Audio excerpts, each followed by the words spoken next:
Police उमेदवारांच्या घरात जातात, पकडून गाडीत टाकून एकनाथ शिंदेंच्या ठाण्यातल्या घरी आणतात.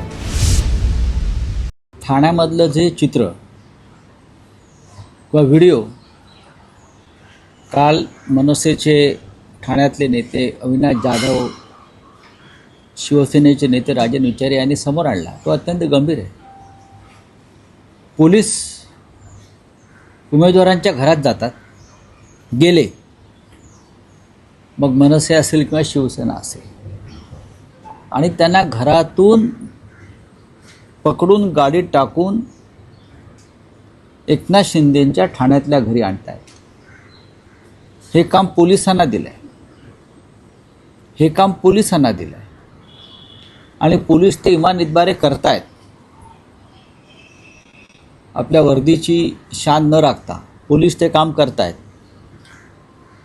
किंबहुना पोलिसांचाही नाईलाज असेल, पोलिसांनाही धमक्या दिल्या असतील, तुला चंद्रपूरला पाठवू, तुला गडचिरोलीत पाठवू.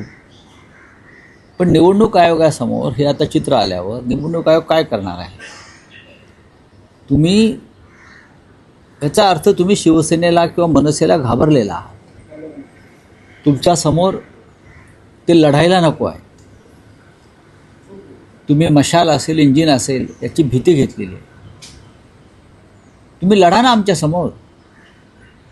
तुम्ही लढायला काहीच हरकत नाही, आम्ही लढायला तयार आहोत.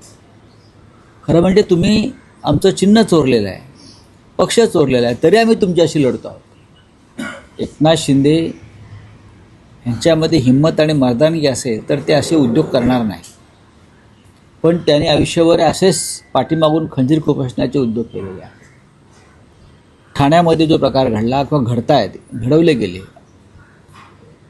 त्या संदर्भात न्यायालयात जाणं, कारण निवडणूक आयोग काही करणार नाही. अहवाल मागवेल, चौकशी करेल, आमचं लक्ष आहे सांगेल. न्यायालयात जाणं हा एकमेव मार्ग त्याच्यासमोर आहे आणि न्यायालयात जर कोणी जात असेल तर त्याचं स्वागत केलं पाहिजे. यावरून लोकांच्या मनामध्ये मोठा रोष असतो का पाहायला? चीड आहे, चीड आहे. लोकांच्या मनात चीड आहे आणि ती चीड तुम्हाला मतपेटीतून दिसेल.